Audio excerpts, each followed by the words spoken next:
I'm sorry, you had me cracking up real bad when you said playcrast, because all I could think was play procrastination. Shoot the Core Cast.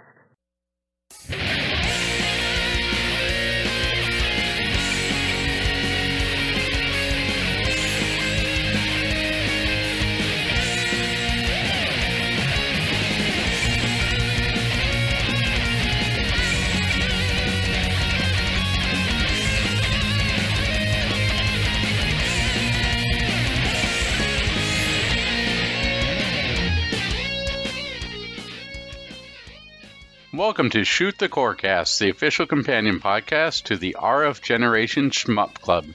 This is a family-friendly shmup-themed podcast that likes to shoot birds, but only the murderous space alien variety. I'm Addicted, also known as Addicted to Shmups. And I am Metal Fro from rfgeneration.com, known throughout other parts of the interwebs as the Game Boy Guru. And of course, RF Generation is the place to be for all sorts of cool things.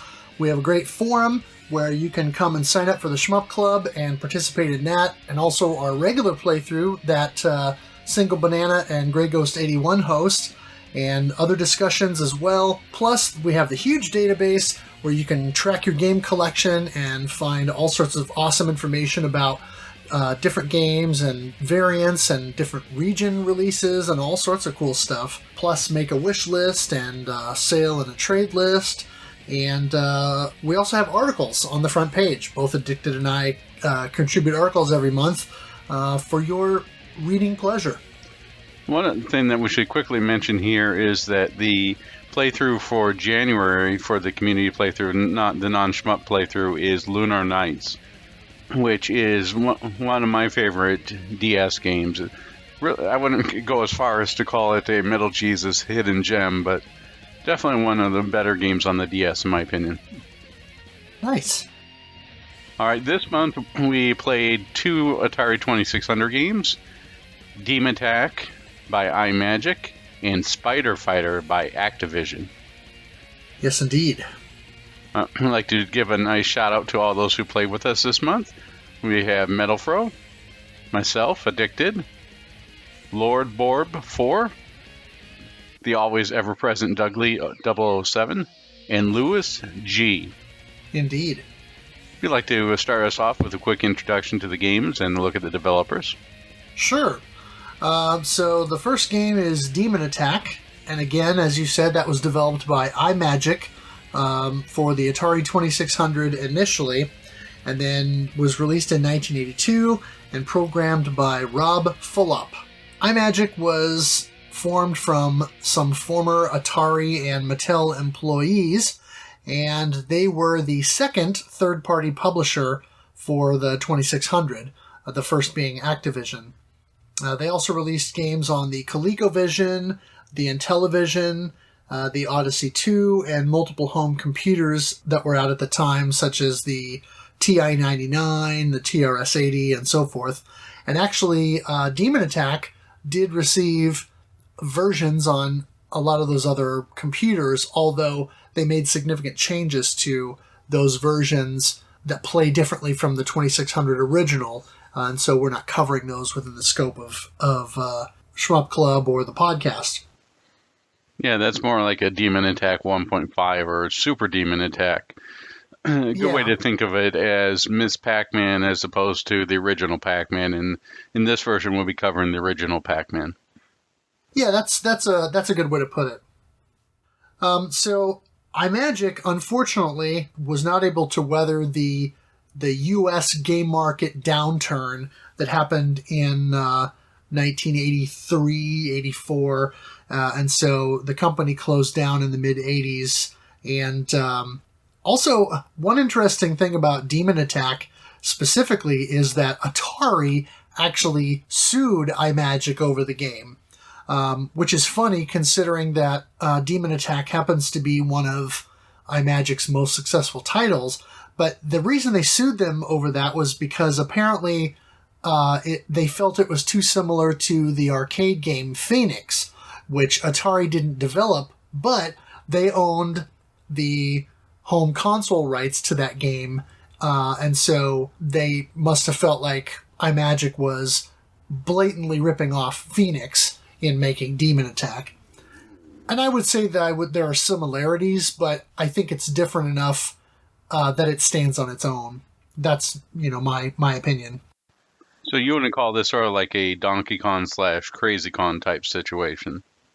No, or even like a Pac-Man, Casey Munchin kind of scenario with the Casey Munchin game on the Odyssey 2, where it was seen as sort of a Pac-Man clone, but then of course the court case that came about from that, it was ruled that the mechanics in the game were different enough that it stood on its own and was not seen as a clone.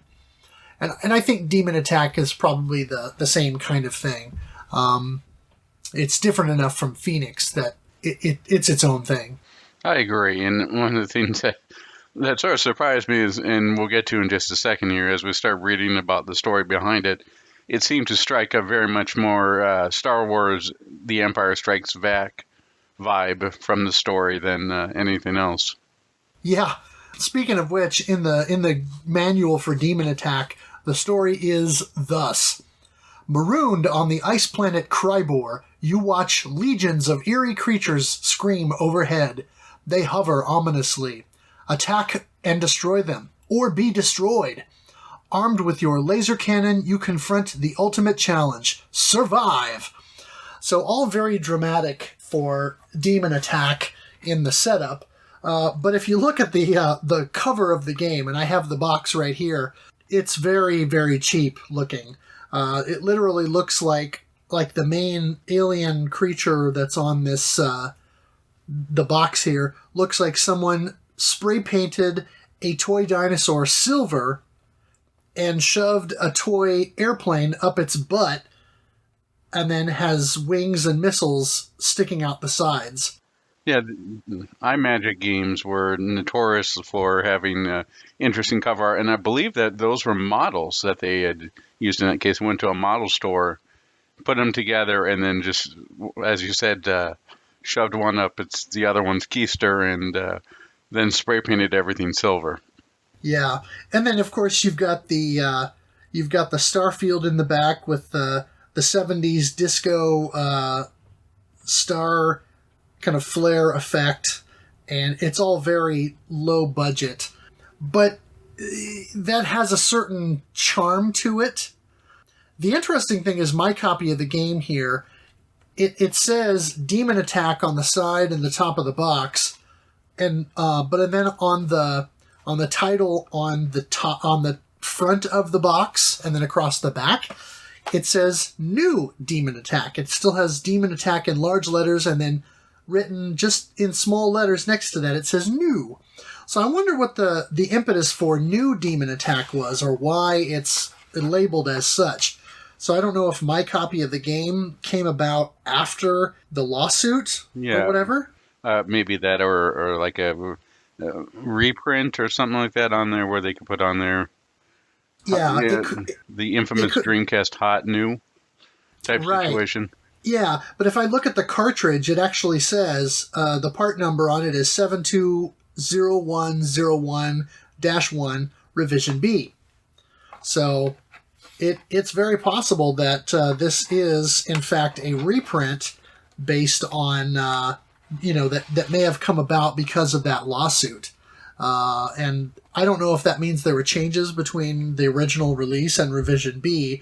I'd have to look at... I've got this complete copy, and then I've got a copy that's actually in my Atari 7800 that I've been playing, through December for this Shmup Club, and so I didn't look to see which revision is in the system that I've actually been playing, but that's kind of interesting nonetheless. It is. If you flip to the end of the manual, does it say not related to Phoenix in any way?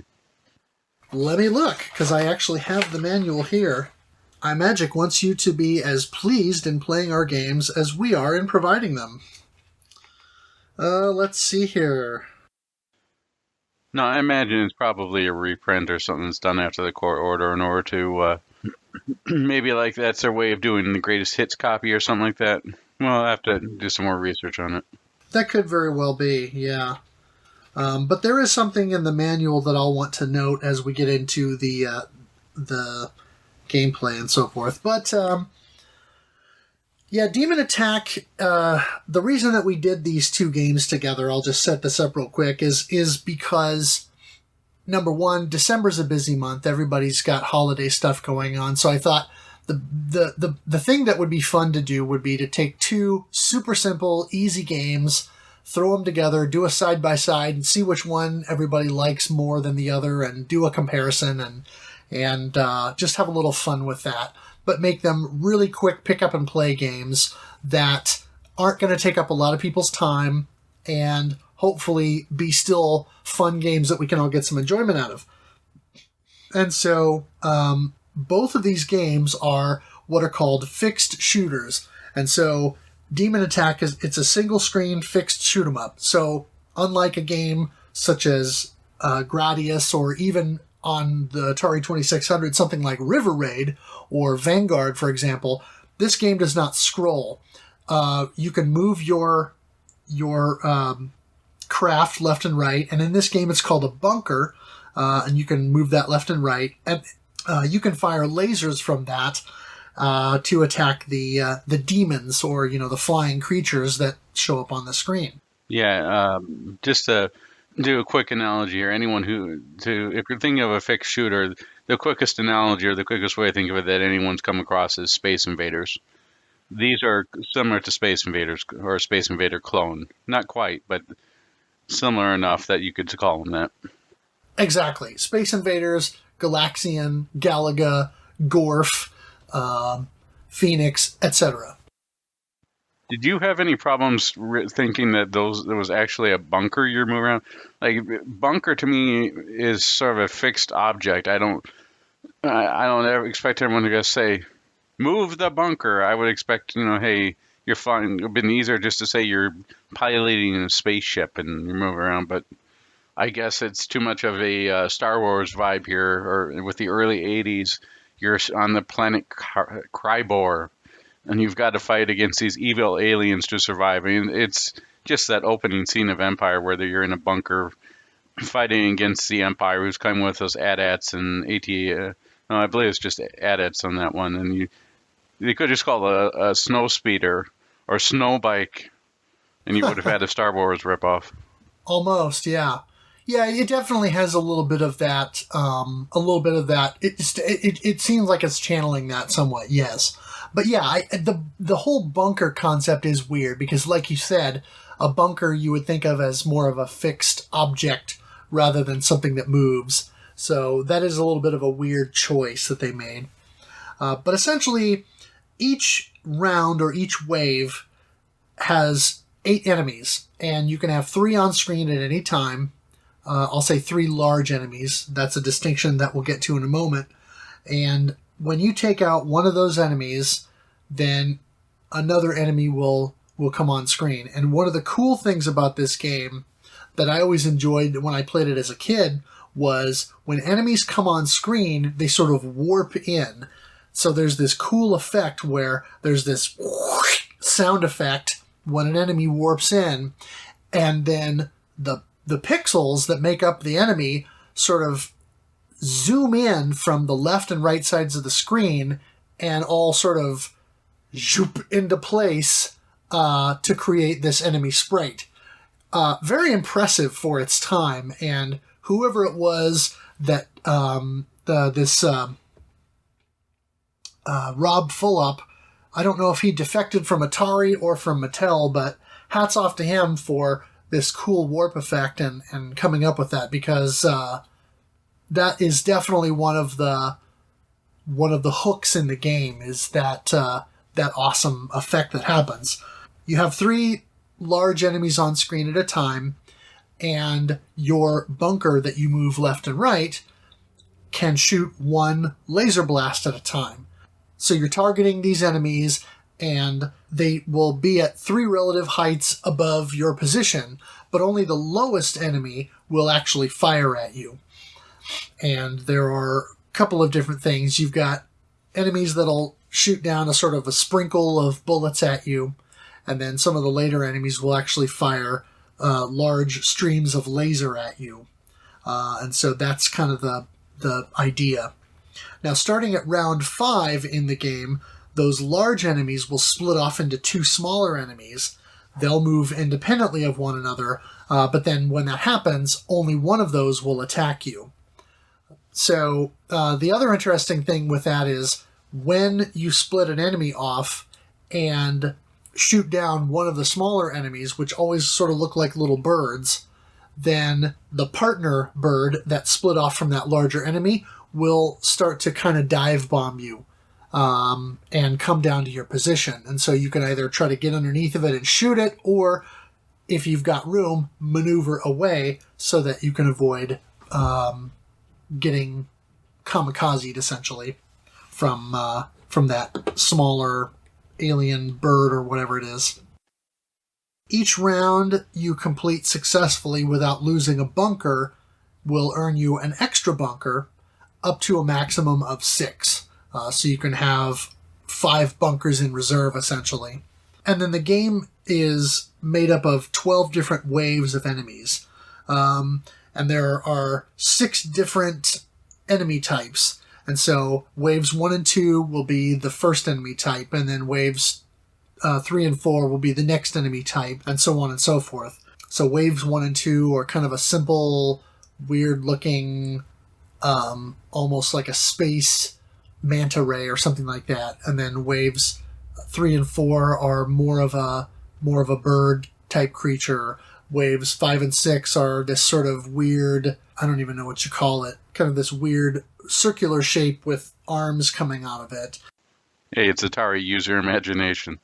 Right. And then 7 and 8 do this weird kind of bird blob thing. And then I want to say 9 and 10 mix it up with something else. And I want to say it's 11 and 12, the last 2 rounds, that have these weird pulsating orb enemies that are quite difficult, because when I say pulsating, the frame of animation is basically the orb is large, and then the other frame of animation is the orb is small. And so sometimes they can be a little harder to hit, because if you're not targeting them right in the center, or they move after you shoot and or move smaller, go to the smaller frame of animation, your laser blast can sometimes pass right next to them and not actually hit them.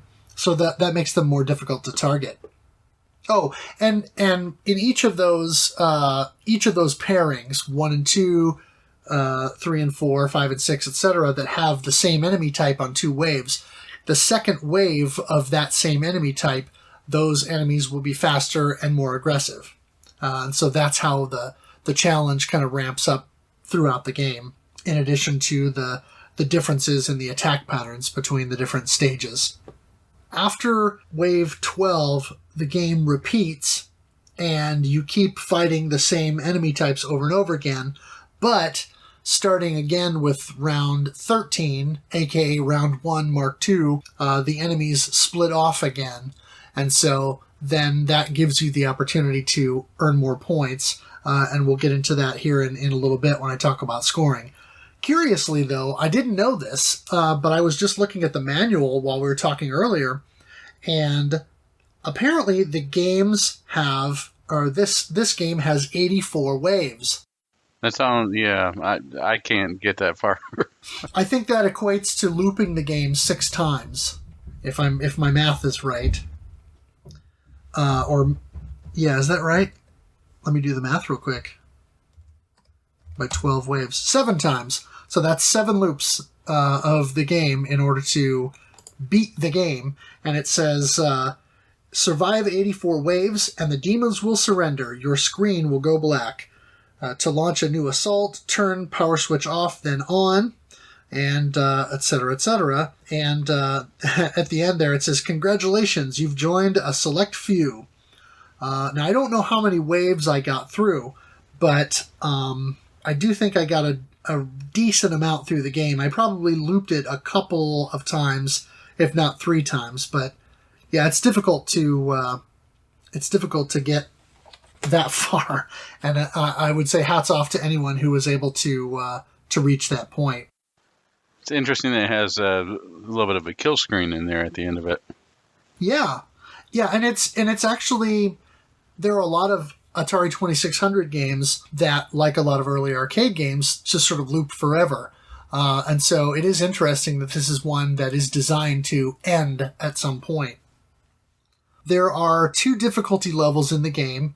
There's the B-type, which the manual refers to as basic bombardment, and that is the easy mode.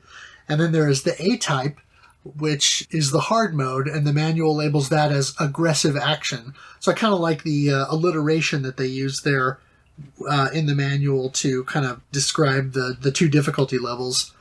Also, one interesting thing about this game is that you get continuous fire. So the game has an auto-fire feature to it, even though your bunker can only shoot 1 laser at a time. But I found that was useful because there are times when you're trying to escape enemy fire or move away from a diving bird or enemy that is getting too close to you and you can't pinpoint. And so you can hold the fire button down and continue firing at other enemies that are up there in order to kind of keep the assault going while you're concentrating on your movement. So I thought that was a nice feature. Yeah, it reminded me a lot of what you'd see today in modern first-person shooters. Or stuff more akin to, let's say, Gears of War, where you're doing blind fire. You're not really aiming out there, but you're just firing enough shots to cover yourself as you're moving from point to point. Sure. Another curious thing about the game is when you start a round, your bunker always appears on the screen somewhat to the right of the screen's center. I'm not sure why that is. I don't know if that's because of a programming limitation or a memory limitation within the 2600. I know that the 2600 had a lot of interesting quirks about it in terms of programming games in order to get things within 2K and 4K memory spaces to make the cartridges less expensive to produce. So it's possible that that's the reason that it starts out that way. But I thought it was interesting nonetheless. Yeah, it was pretty interesting. And if anyone's interested in reading more about how the Atari works, they'll definitely read the book Racing the Beam. Very interesting, very technical, but still really interesting to see how the Atari was literally racing the electron gun as it was drawing the images across the screen of a CRT. Have you had a chance to read that book yet? I haven't yet, but that sounds fascinating. I've been listening to some older episodes and kind of catching up on the Atari 2600 Game by Game podcast done by a guy called Ferg, and he has contributors that write in and do audio submissions and things to contribute their thoughts on whatever the game of the month is or the game of the episode. And a couple of his frequent contributors, they're relatively well read and knowledgeable about the technicalities of programming for the 2600. So they talk about the different memory registers and things like that, and some of the limitations of the system. And so sometimes they'll get into a little bit more detail and get further down into the weeds as to why a certain game has a specific quirk, or why it was programmed in such a way, or why this arcade port or that game had this limitation, or this corner was cut because the 2600 couldn't handle this many objects or sprites on any given line or something like that. And it's a lot of fascinating information about this early console and how it works. Sounds like a pretty cool thing to listen to and to read. Yeah. Yeah, I would say, I mean, regarding the limitations of the 2600, I would say that your guess sounds about right for what I would imagine it to be. Yeah, I'm just speculating, but it's an interesting quirk nonetheless. As far as game types, the Demon Attack cartridge comes with multiple game types. Essentially 10 different game modes is the way that it touts it. Game 1 is a one-player game, and all the first several odd-numbered games are one-player games, and then the first several even-numbered games are two-player games. So Game 1 is Demon Attack, and then Game 2 is Demon Attack for 2 players, where you alternate in between lives, much as you would alternate in something like Super Mario Brothers. You play until you die, and then player 2 takes over.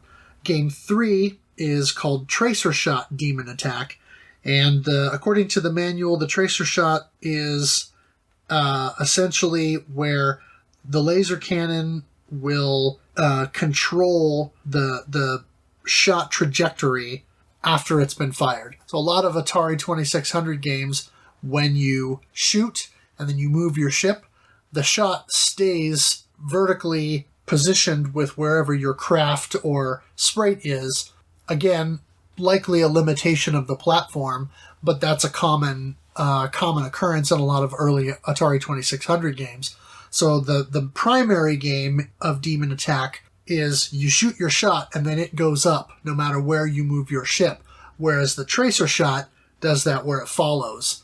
And I think that would probably make it harder because of the fact that one of the strategies in the game, obviously, is to get underneath of an enemy, shoot, and then move away, especially for the enemies on the lower level that are attacking you, so that you can avoid losing a bunker. Yeah, it definitely sounds like it would add a lot more to making the game harder on there.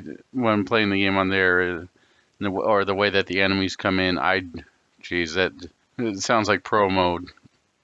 Right. Well, and speaking of pro mode, games 5 and 6 are the 1 and 2 player modes, respectively, of what's called Advanced Demon Attack, which is apparently maybe a more advanced mode or a harder mode. The manual doesn't really get into that or specify what makes it advanced. And so 5 and 6 is Advanced Demon Attack, and then 7 and 8 is Advanced Tracer Demon Attack. So whatever makes it advanced, I couldn't say specifically. And then 9 and 10 are slightly different. They're considered a co-op mode. So instead of a head-to-head competitive where you play until you die, the co-op mode for Game 9 is Demon Attack Co-op. So how that works is player 1 plays a level, and then player 2 plays that same level. Then player 1 plays the next level, and then player 2 plays the next level. So you always alternate on the level, so it's as if you're attacking the same waves alternately. I still don't know how that's co-op, but it's an interesting concept, and I guess a nice way, especially for families and people like playing together, and families and children when they're playing this game as kids or whatever, so that older brother doesn't get in and play 15 rounds and then finally die, and then little brother plays half a round and dies, and then big brother goes back and plays another 8 rounds because he's really good at the game, and then finally dies, and then little brother plays 30 seconds and dies. And so this would be a nice way to alleviate that kind of thing. And then Game 10 is just the advanced special co-op version. Now, with all these modes that are put in here, what mode did you end up using the most? I'm assuming that you weren't trying to do 2 players by yourself and you just went with the standard game mode. Yeah, I went with the standard game mode. I initially played on the basic bombardment or easy mode, but as I went along, I ramped that up to the aggressive action mode, or the hard difficulty, and that's what I stayed on for the bulk of the game. Now, one thing that I should mention about these game modes 9 and 10, the co-op modes, I guess the other thing that makes them co-op is your bunker stock is shared, and also, for some reason, your bunker color changes every few seconds, and then when you lose a bunker, your partner in the game will get an additional 500-point bonus. I'm not sure why they do it that way, but That's the way it is. Oh, and another cool feature to kind of go along with that analogy I used before about Big Brother, Little Brother, you can actually choose different difficulty levels for the two-player game. So the left difficulty switch for player one can be set to either easy or hard, and then the right difficulty switch on the 2600 can be set to easy or hard. So depending on if one player is more skilled than the other, then you can do that also to help even that out a little bit more, to kind of help keep the game flow a little bit more fair, I guess, for lack of a better way to say it. Yeah, that's a pretty neat feature. I also played, well, I should say, I played almost exclusively on the basic bombardment with game type 1. We're going there, and overall, I had a pretty fun time with this. I liked, as you mentioned earlier, the way that the enemies sort of warp in, almost like you are, as the game is trying to put you on there, you are sitting there ready to shoot at these aliens, these silver-painted aliens that keep warping in from overhead to try and destroy you. It almost feels in some ways like this developer, if it was still today, could have gone to make on the EDF games. This almost feels like something you would see today in the form of EDF. Yeah, that's interesting. And I love the early 80s vibe in the planet. These days you wouldn't get away with calling a planet, forgive me for the term, but I believe it was Kryzor, the ice planet. Krybor. That is so 80s, early 80s. I just absolutely love it. And it hits all the right notes, if it was called the planet Zarlov or something like that, it really hits that early 80s aesthetic to a T. It really is a product of its time, and hey, you got to respect the cheese, right? Oh, definitely. And even though the gameplay itself is very simplistic, and as we all know with Atari 2600, it's very simplistic for the graphics and the sound. You have to use your imagination. But it's still a fun game and still could be played. It's one of those things that you hop on, you play for a couple minutes, and you're done. Right. And I would say it's fairly addictive, too. Oh, I would agree. I wouldn't call it a masterpiece like Tetris or something, but it's one of those things that you could probably play just today. Like, how many times have you seen Space Invaders pushed around? And it's pretty much the same game there. I could still play around with Space Invaders on almost anything and have a good time. Heck, you mentioned there's a new arcade that had opened up over by you. And I know that they have these as well, but it's just a giant Space Invaders cabinet. Yeah, they had Space Invaders Frenzy, which is a little bit different because that's more of a hybrid of Space Invaders and a light gun game. But it's still an interesting take on the concept nonetheless. True, but the core gameplay is still good and can be used in a variety of different things. Just as you have Pac-Man going on to Pac-Man Championship Edition, it works well and it holds up, and it's something that, well, not very in-depth and you're not going to find a grandiose storyline, still holds up. Yeah, and that's one of the reasons why, I chose these two games specifically, because it's another way to sort of iterate on that single screen, scroll left and right formula that Space Invaders, Galaxian, Gorf, Phoenix, Galaga, etc. all did, but where these two games kind of iterate on that concept in their own little way. I mean, another one to look at is Galaga. I mean, how many times has that game come back? Absolutely. That game is a classic and just one of my favorite shmups. Definitely we're checking out, and something that, well, I'm sure we'll be taking a look at it sometime. Oh, definitely.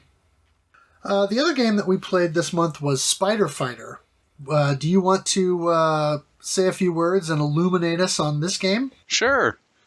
Spider Fighter was developed and published by Activision for the first third-party publisher for the 2600. The game design was done by, and this is his first game, Larry Miller. Now, those of you familiar with the Atari racing game Enduro, remember him, that's his most famous game. I have to say, I do like Enduro little bit more than Spider Fighter, but that's okay. We'll get on to why in just a little bit here. Activision were the very first third-party publisher, initially made up of former Atari employees who were tired of not getting their credit for the games they designed, despite making up a bulk of the money for the games that were sold. And it's interesting that Activision, as a company, weathered through the U.S. game market crash of '83. Despite some of the lean years of the 1990s, they've gone on to be a huge publisher. But the Activision that we know today is something that has been taken on an entirely different look than it is. I would say it's more Activision in name only, but it's still a very powerful company. Sure. Kind of like Atari in name only these days. Atari, when you think of Atari, what do you think of these days? Speaker hats? Well, Atari box? These days, Linux? the Atari box, or VCS as they're calling it now. Maybe there's probably two words you think when you think of Atari these days. Product placements. Anyways, like Demon Attack, Spider Fighter is a single-screen fixed shooter where you move your cannon left and right and shoot multiple shots. It says bug spray, but in the manual it said poison. Yes, poison pellets. Poison pellets to try and take out the insect menace that is trying to steal fruit from your orchard. This theme here is sort of taken a little bit from Donkey Kong 3, where you're trying to shoot poison up at Donkey Kong and defeat the insects on there. It seems to be a little bit of a reoccurring theme on here, and I don't know what it is about fruit on there. I think we had discussed this earlier with early arcade games and Atari games about fruit. It must have been the fact that it's easily recognizable for the sprites that they could do with the limited palette and memory they had for the systems. Right. Yeah, I think you're right. I mean, it's a decent working theory as far as I'm concerned. You know, that fruit is kind of instantly recognizable across many cultures and places, and you know, it's easy to use bright colors and simple sprites to represent things like an orange or a banana or even a strawberry, like in Pac-Man, for example. So I think those things, they translate well. Yeah, we don't, as Mark put it from Classic Game Room, we don't have a pretzel orchard in Spider Fighter. Yeah. Now, your craft in Spider Fighter is called a bug blaster. It shoots poison pellets at the spiders and various enemies, and you can have up to 4 in reserve. This part sort of bugged me a little bit. No pun intended. It was sorry, bad joke. There was numerous stages where I would clear with all the ships intact, but I would only have 4 lives, so it was almost worthless to try in some ways to keep going, with the exception of score. I would have liked to have a little bit more of a stock, but I'm sure that was a memory limitation they couldn't get past. Could be. The Bug Blaster has auto fire 2-point. Yeah, it's a little bit like quick machine gun type fire. Or sort of, for those of you who play Contra, and if you haven't, please go play it now. It's sort of your initial shot of the pea shooter. I mean, it's not a continuous fire, but you shoot a couple bullets and it stops. You shoot a couple bullets and it stops. Right. And when I was playing it earlier, I found that, you know, you hold the button down and you'll shoot out 4 or 5 shots or something like that. And then there's a pause and you can keep holding the button down and eventually it'll shoot out more. But what I found is a good strategy for that is hold the button down and shoot your volley of 4 or 5 shots or whatever, and then pick up and immediately press down again and just kind of get into a rhythmic motion of that to continue to press the button in not super rapid succession, but kind of a rhythmic pattern to where you're getting to where you're almost at constant fire. So it's kind of a neat way to approach that. Yeah, tapping your way to victory. Yeah. All right. So enemy waves are made in Spider Fighter. Enemy waves are made up of several assaults from an enemy master nest. I always picture these a little bit like a hornet's nest, and they're minion enemies. The number of master nest in reserve appears in the top left corner of the screen, and when the last nest is on the screen, that's the last one in its wave. I have to say that with the way that the nest and the spiders and everything moves, it starts to get moving really quick and reminding me a lot of Atari's Activision's other game, Kaboom, where things go from, okay, a little bit slow, a little bit more manageable, and then by the time you reach that bananas screen, the game, as you put it, literally is bananas because everything is moving so fast. Yeah, it gets really crazy. Moving on to the difficulty switches, the left switch A is the normal game, B is expert, right switch A is straight pellets, and B is guided pellets. Once again, we were talking about guided pellets of being where you're moving. With the regular pellets, you're just shooting straight up from where you are, so B is going to be a lot harder game than A. Yeah, and I never messed around with the steered or guided pellets because I find that works well in a lot of the games that was designed for specifically earlier on in the development cycle of the 2600 and so forth, because the games were designed around that limitation. But for games like this, where the primary game mode is fire and forget, and the bullet goes straight up from where you fired, and then you switch to the guided pellets or the guided laser in Demon Attack, yeah, it becomes more difficult because it's more of a risk reward to try and shoot an enemy that's low flying or could be shooting you at the same time. You know, you run into a situation where you can very quickly end up in mutually assured destruction. Yeah, with a game, and Spider Fighter, to me at least, is a much faster paced game than Demon Attack. And for something where waves and waves of bugs are coming at you, you do not want to have a second to stop and then focus on your direction. You're going to have to be constantly moving, dodging and weaving and shooting. For sure.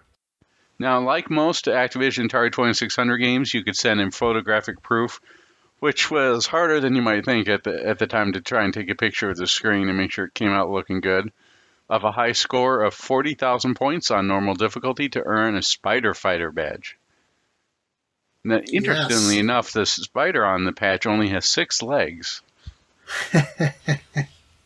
Yes, which I found curious, but it's the same sprite on the game box, kind of toward the center, off to the right. This sort of weird-looking purple and yellow spider, I'll say in quotes, that has large bug eyes, almost like googly eyes that you would see, and 6 somewhat hairy-looking legs. If it was developed by Rare, it would have googly eyes. Yeah, but it's curious that none of the so-called spiders in the game that you're fighting actually look like spiders. Yeah, and with Atari on there, the cover could be looking like anything, and it's an artist's rendition of what they think the game may look like. And even into the NES area on there, you look at it and go, okay, so there's Mega Man, he's holding a pistol, why not? Right. It's just something where sometimes they're just giving like, okay, here's what we think is going to go on there. It's a product of its time, and will it cause frustration and disappointment for many whose expectations did not live up to what they saw in the box? For us, it's just another form of amusement. Right. Yeah, it's interesting to look back at that era and see artist renditions of what the games look like, especially things like a lot of the Atari games and some of the amazing art that was on the boxes and the cartridges, and then how that doesn't even remotely translate to what's on the game itself because of the limitations of the 2600. Similarly, a lot of these Activision games have incredibly simplistic, cartoony art that I think probably better represents the games that you're actually playing than a lot of the more lavish Atari art. But even so, it's still much more high fidelity and detailed than anything that the 2600 is capable of producing. So there's still a bit of a disconnect between what you see on the front of the box and turning it over and what you see on the back of the box, and then how that translates to what you see on your TV. Well, that, as I'm sure you know, that led directly into Nintendo's black box line, where Nintendo would, even though it's a little bit more detailed, they're smudging it a little bit but it's blown up sprites on the box to show people this is exactly what you'll see in the game. You're not going to be tricked like you were in the Atari days.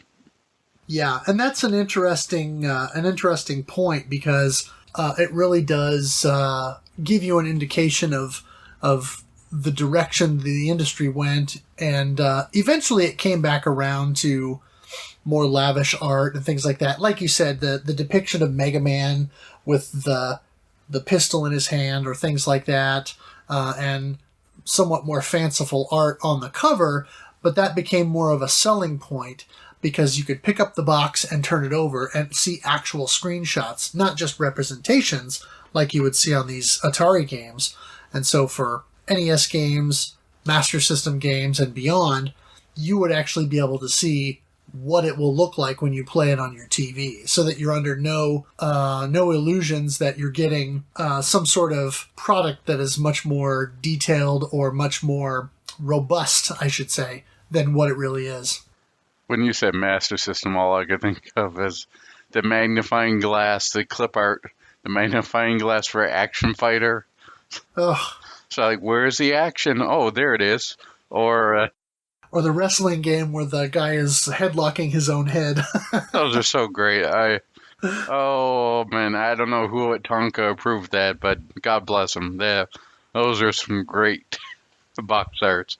Anyway, in Spider Fighter, from the game's bug glossary or enemy list, and it's sort of interesting the way that this is put out in Spider Fighter. I could see this showing up let's say Spider Fighter were an arcade game. I could see this showing and going, this enemy, and then putting its name next to it, and then going 800 points or something like that. This really reads like you could see as an arcade game. Right. Starting from the top, we have the Master Nest. This is the ringleader and major fruit thief. It's protected from its poison by a white band until it releases a spy pod. Its sole aim is to keep you busy with bugs so it can steal the fruit. Almost sounds like a bug version of the hamburger or something. Yeah, I'm going to get that. All right, anyway. Is dealing with the spy pods themselves. These are the... they almost remind me of like the energy pellets in Metroid. The way that they're drawn. Yeah, a little bit. And they're with those different colors. Anyways, these sneaky critters scout around and instruct the Master Nest to release more insects. As long as any spy pods remain on screen, the Master Nest continues to release its creepy offspring. Destroy the spy pods and slow the infestation. And then moving on, we have the Green Widows, which is sort of interesting, but I'm guessing it must be to differentiate the color. Because I'm not aware of too many spiders that are green. Yeah, me neither. The Green Widows fly interference, protecting the Master Nest with cover fire. They also act as living shields, sacrificing themselves by intercepting your poison pellets. Even though the Green Widows are slower and dumber, be careful. They still deal a deadly bite. Yeah, these things are pretty much like a force field for the spy pods in the Master Nest.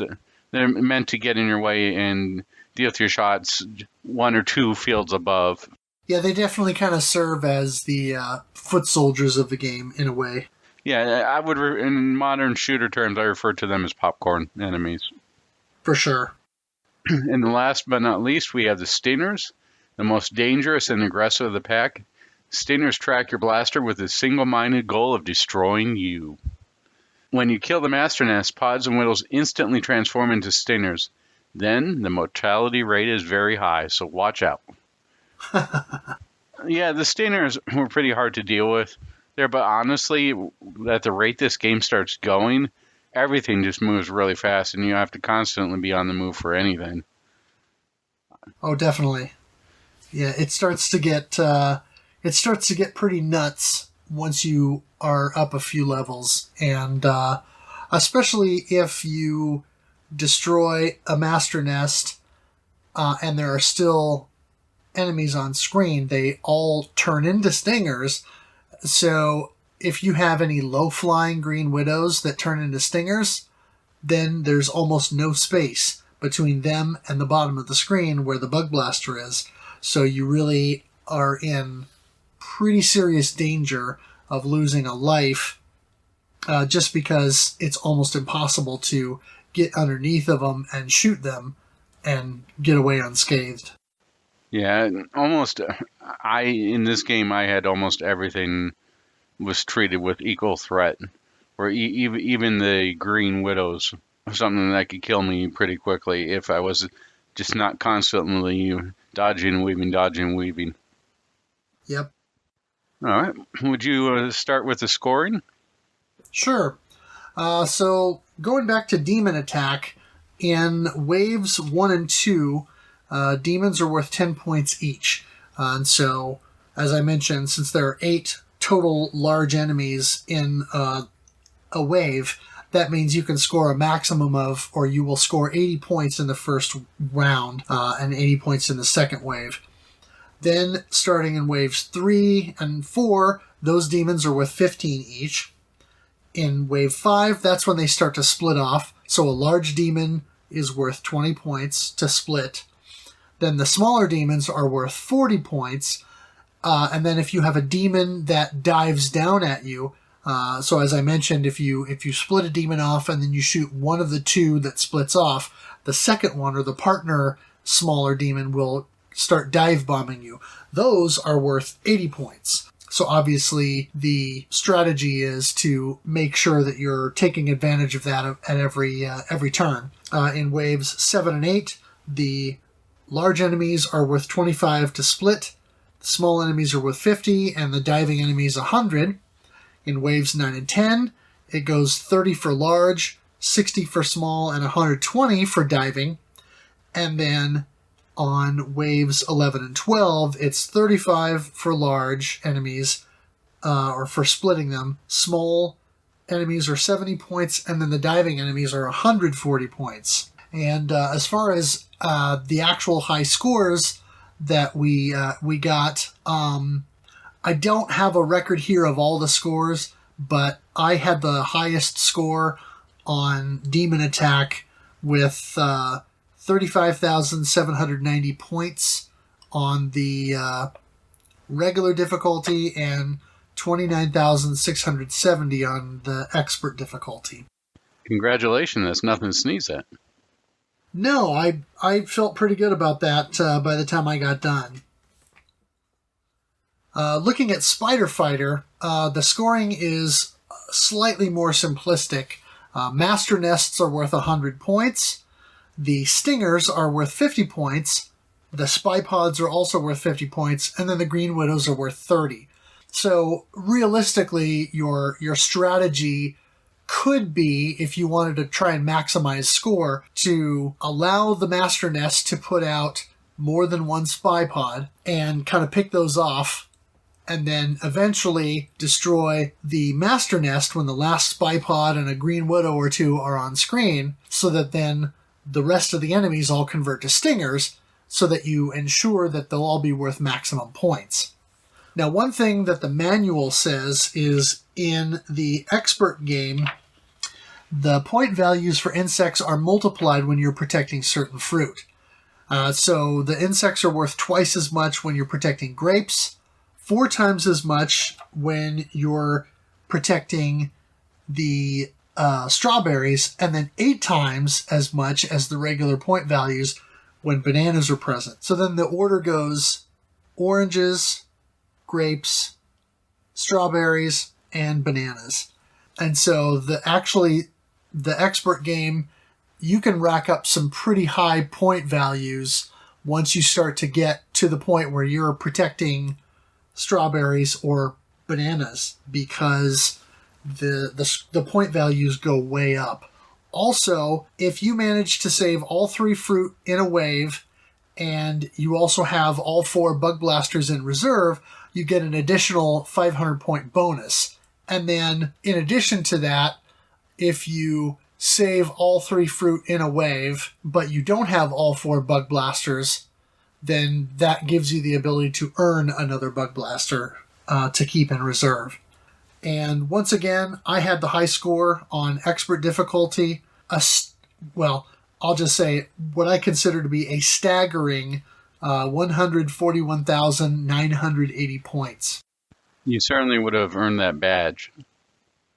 Yeah, I mean, that's 40,000 points on the normal difficulty, which I think would probably be maybe slightly harder to earn, only because the point values don't have the multiplier in the normal game mode. So it's a little bit more of eking out the point values based on the regular scoring, and then trying to make sure that you're not losing bug blasters so you can always get that 500 point bonus. Because then that means that if you're scoring somewhere in the neighborhood of 500 to 800 points a round and you're getting the 500 point bonus, do the math, that's still about 25 to 35 rounds, depending on how much you're scoring, to reach that 40,000 point total without those multipliers. So that's still quite a feat.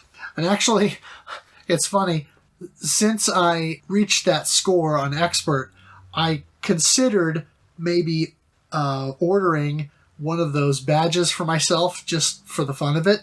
But I looked on eBay, and those things aren't cheap.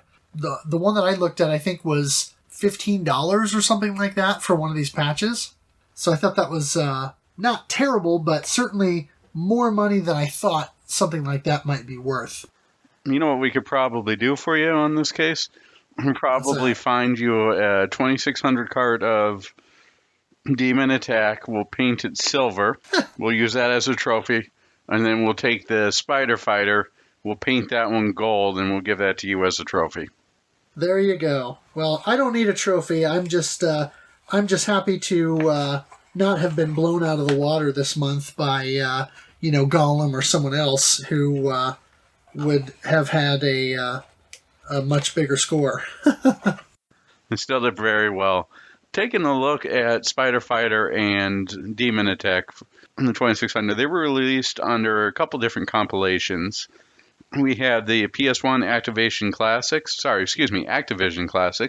which is Spider Fighter only. The PS2 Activision Anthology, which has both of them on it, and my favorite way to play these games. We have the PSP Activision Hits Remixed, the iOS/Android Activision Anthology, the Game Boy Advance Activision Anthology, which has Spider Fighter only, and the Windows/Macintosh Activision Anthology. Now, the reason why that Spider Fighter and Demon Attack can live on these Activision re-releases is Activision owns the Imagic licenses and IPs. Yes.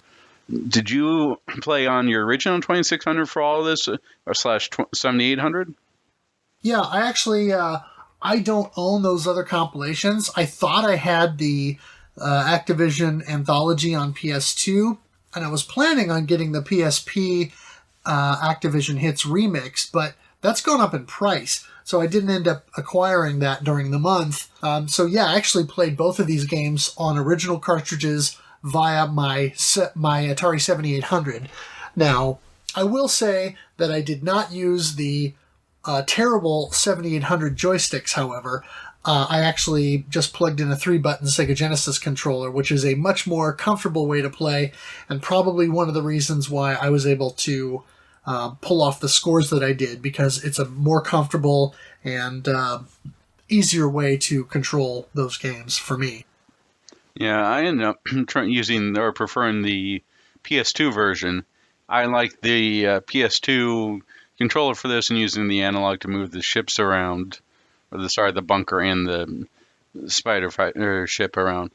But I ended up having to, at least in Spider Fighter, adapt a little bit of a claw grip because the X button was a default for shoot. I should have looked at remapping the buttons and didn't. But it made it a little bit harder for the Spider Fighter machine gun fire. Oh, sure. As I was using that on there. So that's where I came across a little bit of a claw grip as I was pressing that. And it almost seems, as weird as this is to say this, but maybe a combination arcade stick or something would have been the best solution for this. Yeah, that's possible. I bet an arcade stick would actually feel pretty natural and pretty good for a game like this. And so it's kind of too bad that I don't have the PS2 version, because I have a couple of PS2 arcade sticks that would have been fun to try out with it. The PS2 version, the other reason why I like it so much is it has licensed 80s music. So, I mean, just imagine as you're playing this, you're hearing Flock of Seagulls in the background or some other cheesy 80s song playing through it. It definitely adds to the ambiance for me and gets me past the usualness. Or anyone who's played Atari is familiar with the sounds. You know, you get that, as the angry video game nerd said, spaceship shoot laser, boom. You know, it was like the space age of gaming, as he put it. Right. And as I mentioned in our 1942 episode, you used to kind of have what you could call the Atari fart noise, where, a lot of games had a sort of stand-in sound for certain sound effects when it wasn't a white noise kind of thing for an explosion or a high-pitched beep or whistle kind of noise. A lot of times you had these weird noise that was sort of a combination of white noise and beeps or various tones, and it kind of sounds like a loud fart. Thankfully, neither of these games suffers from the Atari fart syndrome. But even so, the sound effects, despite being reasonably good, are they're still very basic. Which transitions us nicely into talking about the graphics and sound. As far as Demon Attack is concerned, I really liked the colorful, large enemy sprites. They're multicolored, and even though, as you said earlier, it's Atari 2600, you have to use your imagination, I still think they are a pretty good representation of, these sort of winged, flying demon creatures that you have to fight. Certainly a much more interesting foe than the front of the box with the painted dinosaur models and fighter jet wings kind of glued onto the backs would lend you to believe. Yeah, I definitely like the graphics in Demon Attack. The bunker was a little weird. I was picturing the spaceship the entire time I was looking at this thing. I could have seen that. The spaceship, if you turn on inside, could remind me of the big core from Gradius. Kind of, yeah. I kept thinking, shoot the core. But as I was looking through that I could tell what it was. At first, I was taken off a little bit because it looked like one of the birds was like raining down, or it was a cloud and it was raining down. When I initially looked at it, we know what the three dots of the lasers of it trying to shoot the bunker. Initially, that was a little bit off-putting, but it quickly grew upon me, and I really like it. And the sound effects were really good for what the Atari could produce, and the warping effect, as previously mentioned, was really nice. It's a fun game to play if you're going to pass some time. I could see if I was stuck in a dentist office or waiting in the doctor's office, I could get a lot of enjoyment about playing that for a couple rounds. Sure. The one odd choice that they did with the sound effects is when you shoot an enemy and your laser connects and the enemy explodes or splits, it makes this weird sort of twinkling sound, like you would imagine in a cartoon or something like that. So instead of an explosion, and I don't know if that's meant to represent the demons that you're attacking, so to speak, them kind of screaming or wincing in pain or what have you because you've just shot them with a laser. But it's not a very effective indicator or it's not a very satisfying sound effect to hear when you've just shot down an alien menace. So it's a bit of a curious choice. Yeah, it's akin to a probably recent example here. I was watching GameStack's video on the Neo Geo CD, and they have this one with Fighter's History, the one that has Karnov in it. And they're fighting and fighting. You hear all these sound effects of people hitting the usual effects. And there's a part where the guy kicks another guy and you just hear a cartoon boing. Like, okay, that's a little out of place when everything else sounds nice, but all right. Right. For Spider Fighter, I felt like the visuals were pretty colorful. And one of the things that is impressive about the graphics in Spider Fighter is much like Kaboom, which Activision had previously released, Spider Fighter is very fluid and fast. So when you move your bug blaster back and forth on the screen, it moves at a pretty good clip. And the enemies move pretty quickly too. Bullets come down, fairly rapidly, and as with a lot of Atari graphics, they ghost ever so slightly as they travel down the screen. So that provides a nice effect, especially on a CRT, playing it on real hardware.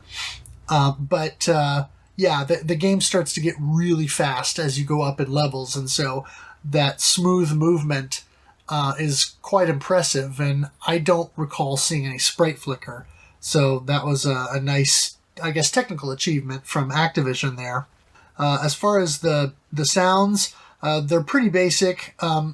There's kind of a nice explosion noise when you take out the enemies, and then this weird sort of brrr noise when your bug blaster gets hit, which I kind of liked. And then also there's a little musical ditty that plays when you finish a round and you gain an extra bug blaster. It's like a... So it's kind of a neat little extra bit in there. Otherwise, the shot sound from when you're shooting up the poison pellets is a nice kind of crunchy, satisfying gun or cannon fire type of sound effect. So overall, I thought the sound effects in Spider Fighter were reasonably strong. Yeah, I like the sound effects and the graphics in Spider Fighter. Even though you're looking at this thing going, okay, I'm not exactly sure this would qualify as a nest, or sure, green spiders, whatever. You're coming in going, okay, I'm fighting a six-legged spider. Let's go. Let's just go have some fun. Yeah. That's how I view this. So it could have it could have just been apples shooting at me, and I would have been, all right, still fun. Yeah. The gameplay is there. You're shooting bugs. It's simplistic, but it definitely works. And nothing seems too terribly out of place. It's another one of these games that you can probably would be a quick time waster that you could play as you're waiting at the doctor's office or something on there. But both of these titles do a really good job of harkening back to the single screen arcades that were extremely popular at the time. I mean, even look at Nintendo. Nintendo tried it twice, right? With Radar Scope and with Donkey Kong 3. Yeah, absolutely. Yeah, and for me, these two games were fun for me to revisit because I haven't put a serious amount of time into either in a long, long time. But these were both childhood favorites because my next door neighbor, who I mentioned, had both an Atari 2600 and the NES.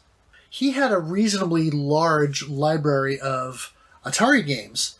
And of course, he had several Activision games, and he had several Imagic games, along with a whole slew of Atari first-party cartridges. And all the common games. He had most of the big Activision games. He had Pitfall, and he had Spider Fighter, and he had I think he had Kaboom.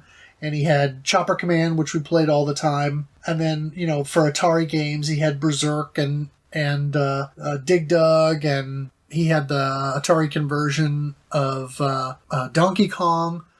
But he had Demon Attack and he had Spider Fighter, and we used to play them a lot.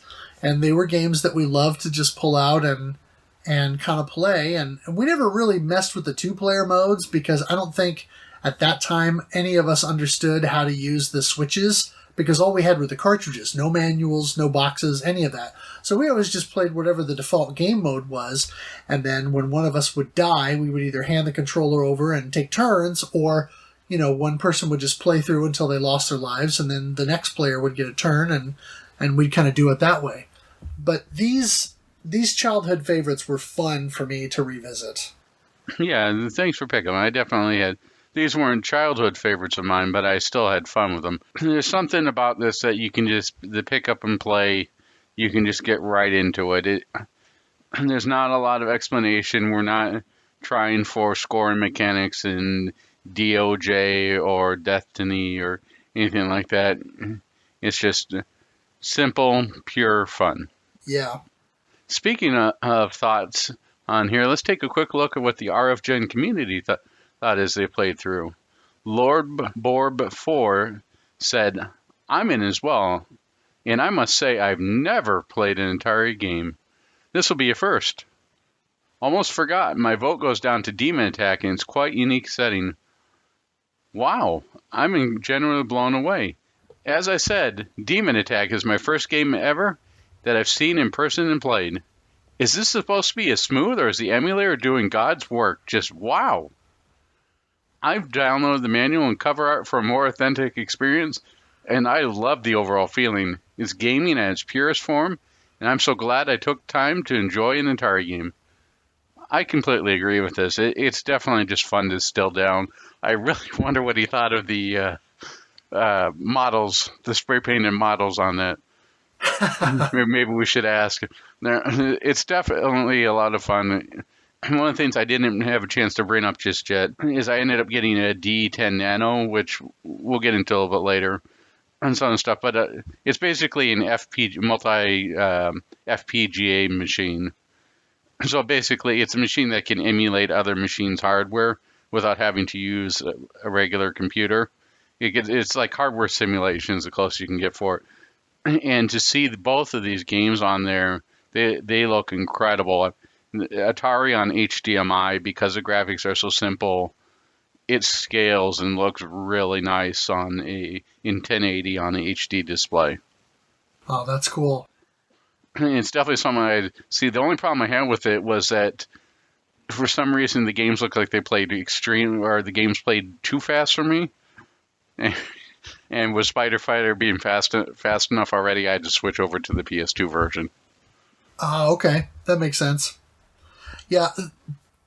Lord Borba's responses, I really smiled when I was reading those, because it's rewarding to see someone pick up a game for the first time that you've known about for years and years. I mean, I've played Demon Attack and Spider Fighter both for 30 years, really. And to see someone who's never picked one of those games up before and just totally light up and really enjoy it and revel in that experience, especially when it's an older game like that is so simplistic but very pick up and play. It was just neat to read his comments and hear what he had to say about it, because that just tickled me.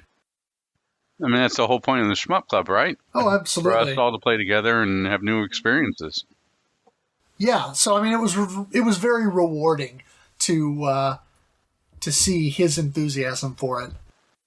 You want to take the next one? Sure. Lewis G also gave a lot of feedback on Demon Attack here.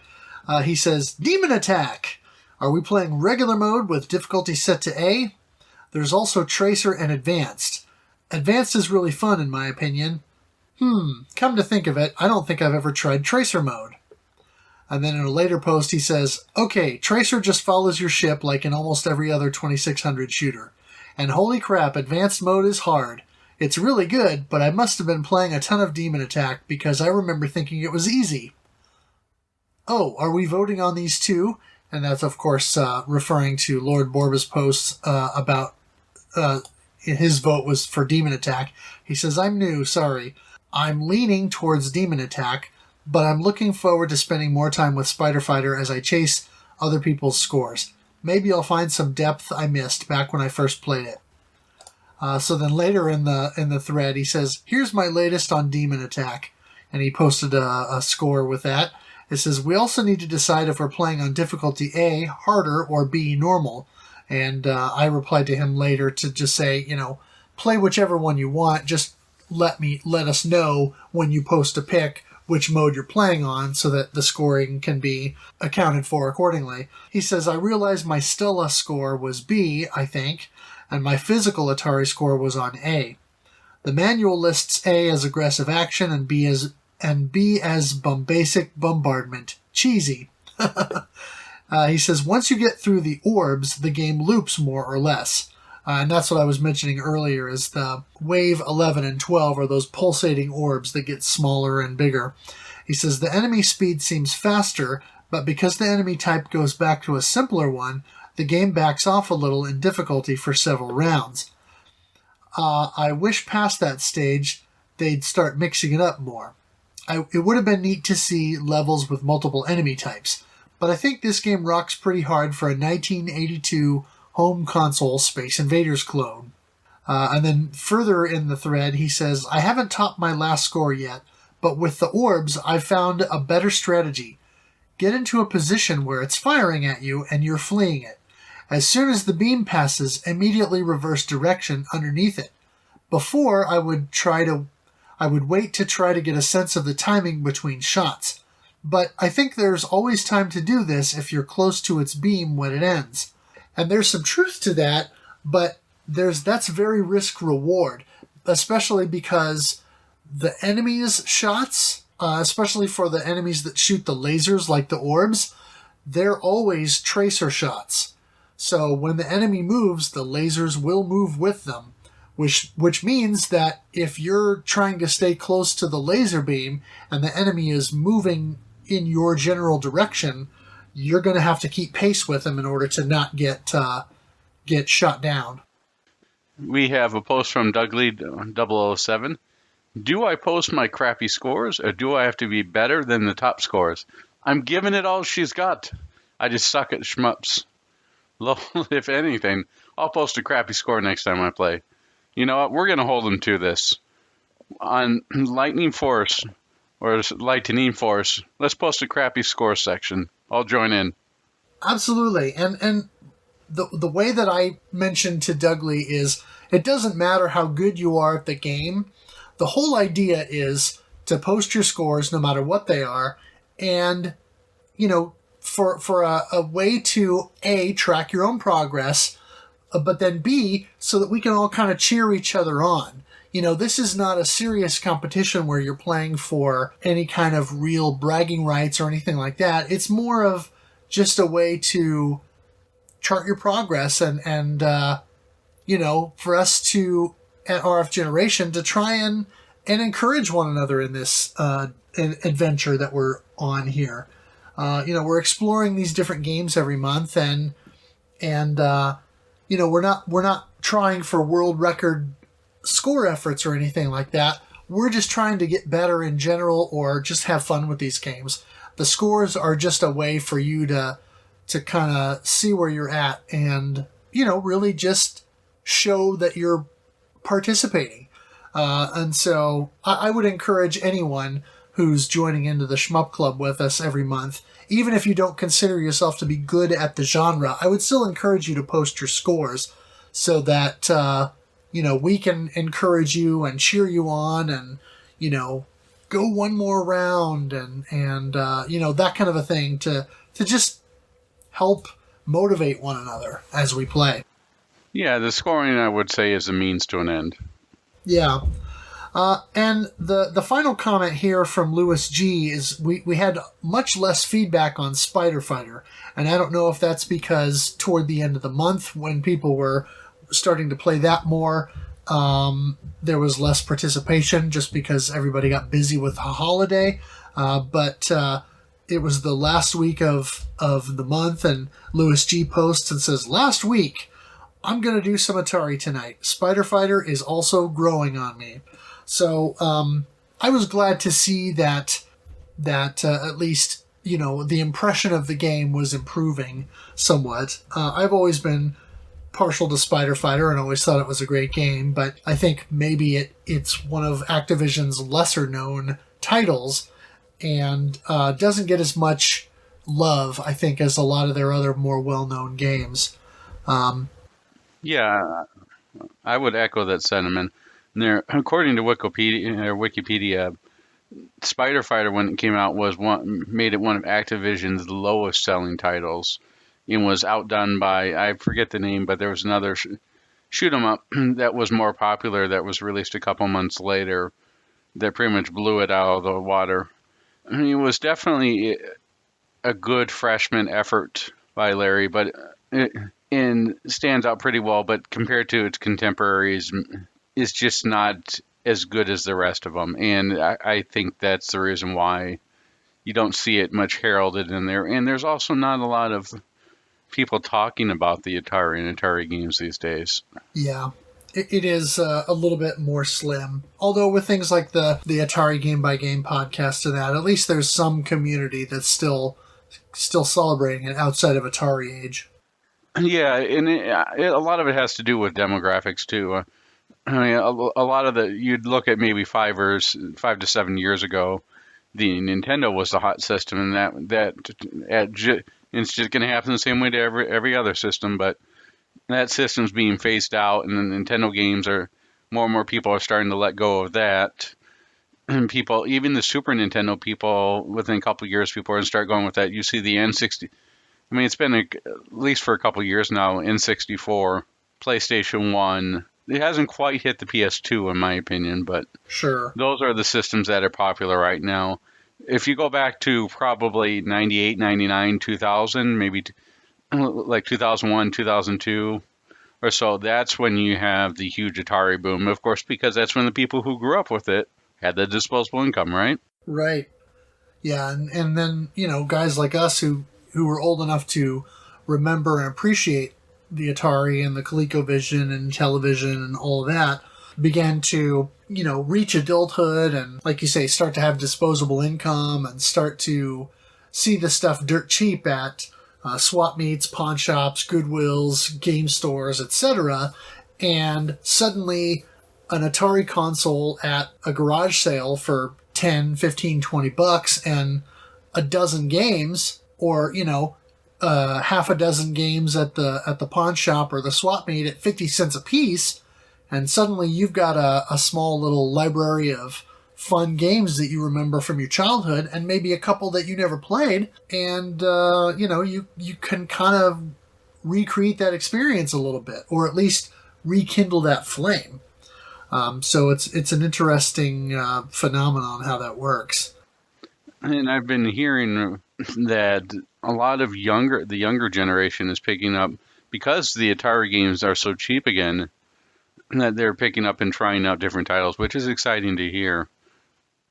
Yeah, it's neat to see that people are not discounting these old games just because they're old games that are really simplistic. It's good to see that things like the Atari Flashback and those kinds of things, there's still a market for those things all these years later. Yeah, Atari is definitely more than its current namesake would have you believe. Yeah. But I think the general consensus throughout the course of the month is that for the participants involved, that generally everybody is leaning toward Demon Attack and kind of preferring that between the two games. And Demon Attack has a lot more flair to it, and a lot more recognizable. It also has that warping effect that you mentioned that does a little bit more to add into the feel. It has just enough to put it a little bit over the top. If you mention to people, would you rather be shooting bugs to protecting fruit, or would you rather be stuck on an ice planet shooting demons? It's like, well, okay, do I want Wolfenstein or do I want Doom? Do I want something? Do I want to rip and tear, or do I want to shoot some guards and then some dogs? Right. It gives you that sort of like PG-13 feel. Sure. Where Spider Fighter is a little bit more of a G-rated feel. Right. And two, Demon Attack, it can bring a level of intensity once you start to get up a few levels. It doesn't feel like it's being cheap or unfair or like you're being specifically targeted so much. Whereas I think with Spider Fighter, there's a little bit more of that because the game moves so quickly that it almost feels as though you're being specifically targeted, and of course you are because you're the only protagonist, so to speak, in the game.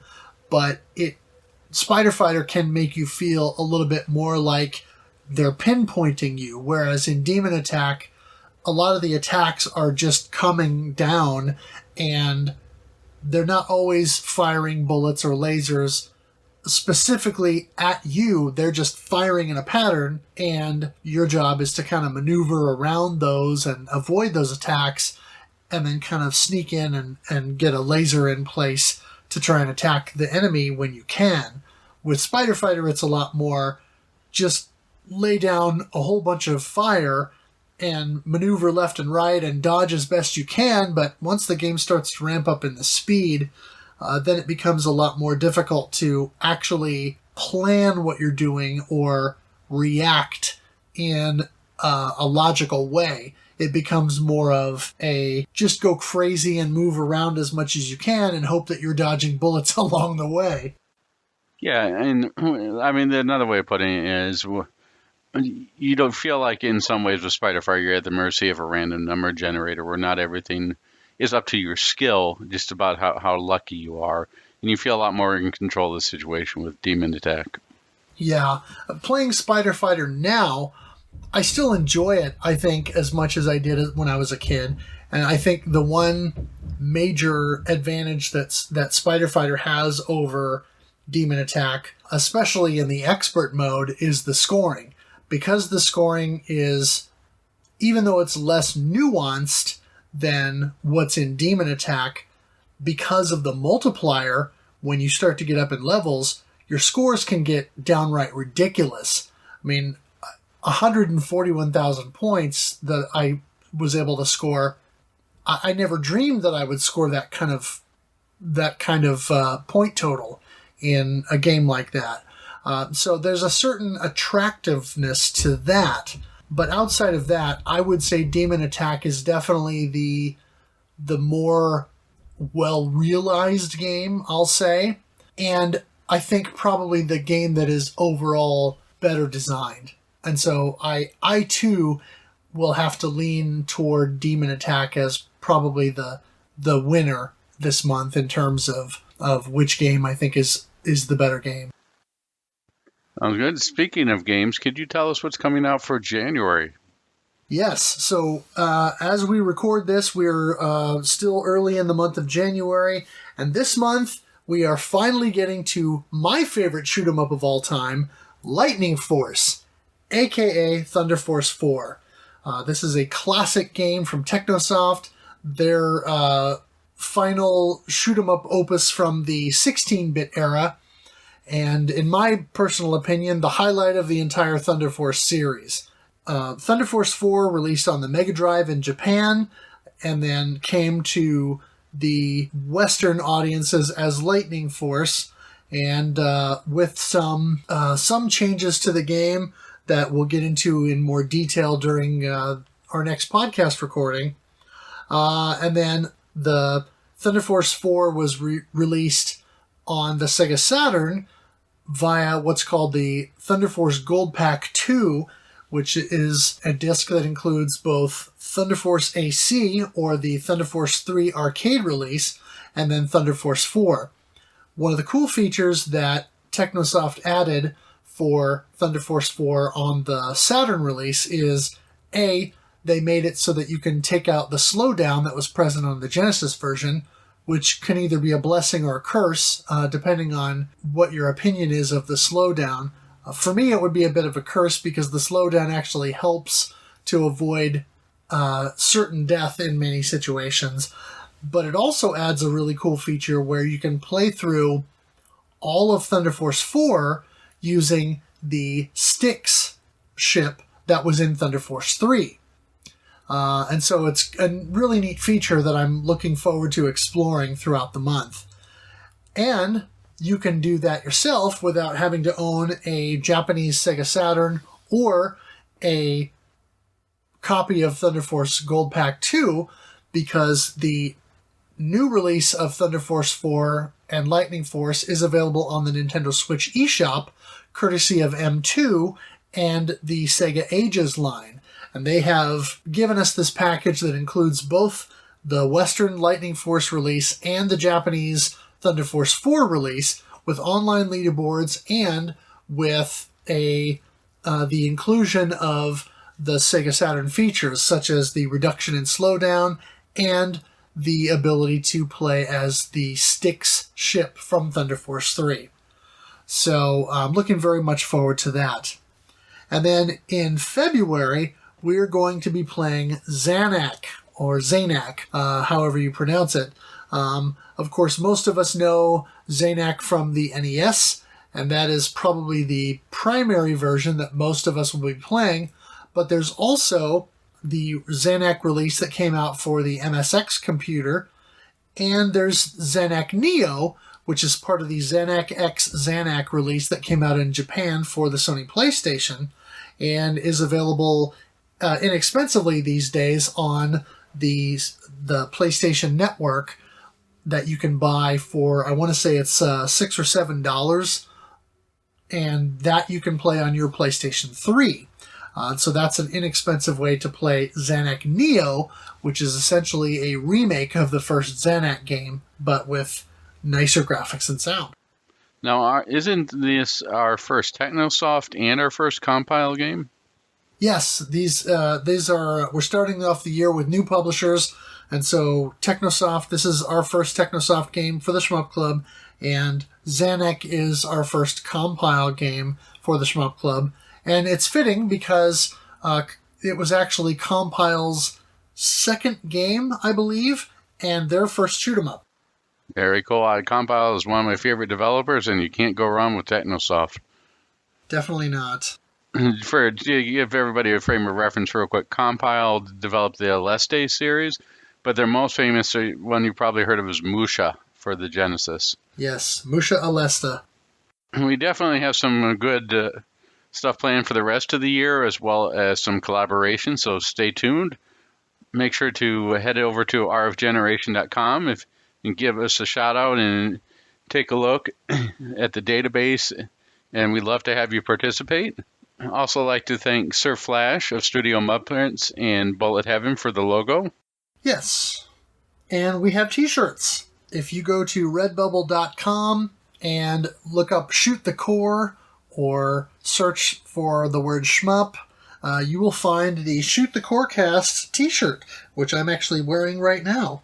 And they are a nice clean t-shirt that features the logo that Sarah designed, and they really turned out nice. So I'm very happy with these shirts, and help support the podcast and buy a shirt. I'd like to add one last thank you to Shadow Kursaragi from RF Gen for providing me with a copy of Spider Fighter so I could play through it this month. Thank you very much. Oh, awesome. And of course to Kogasu for our intro and outro music, as well as Single Banana and Grey Ghost 81, the RF Generation Playcast crew. The other thing we should mention is that I am now a streamer. Not the kind that you hang for a birthday party, but I'm doing live streaming. I'm on Twitch as Guru Game Boy, because for some reason Game Boy Guru was already taken. And of course I'm on YouTube. I have a YouTube channel I've been running for several years, and you can watch me on there. And I generally also stream on Periscope. And so if you follow my Twitter account at Game Boy Guru, and you happen to see the notification there pop up on your phone or on your computer when you're on Twitter, then you'll be able to watch that via Periscope as well. And so I have already streamed several times this month, and I started January 1st, and I'm hoping to, each month with the Shmup Club, stream the Shmup Club Game of the Month multiple times throughout the course of the month while we're playing that game. And so I've already streamed Lightning Force at least 3 times, and am looking to do that more throughout the month. And then I'm doing that via the Switch, and then I'm looking to do streaming of the Thunder Force 4 original Japanese version as well. And once I get my setup all tested out and everything, I'm going to probably try and stream from original hardware using my original Lightning Force cartridge that I've owned since I was 14. So be looking forward to that, and make sure you follow me on Twitter at Game Boy Guru, or follow the podcast at Shoot Corecast to see notifications of when that's happening. Or if you're on Twitch, find me there, Guru Game Boy. And get notified when I'm going to stream. Sounds good. Is there anything else that you'd like to add or shout out before we bid adieu to our listeners? No, thank you for listening. We hope you enjoy. Yes, thank you very much, and we will see you next month.